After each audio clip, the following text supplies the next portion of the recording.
Gusto kong umiyak. Maybe when I say my farewell, if I get to live on the last day of my term, I'd like to say something and maybe I'll cry. Gusto kong umiyak dahil hindi ko maanong taong binigay nila ng pagmamahal sa akin. Totoo lang. 20 years is... Grabe yan, Mayor. And I don't think... If father was a governor, twice...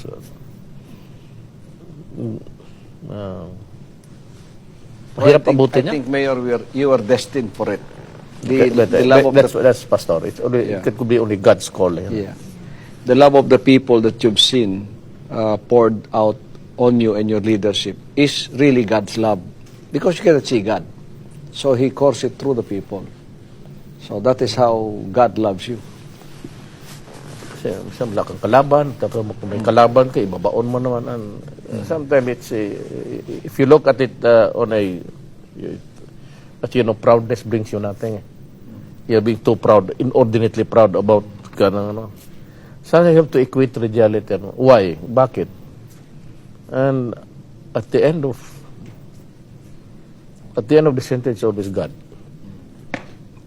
Panginoon. So Allah. You've been a good minister of God in your own capacity.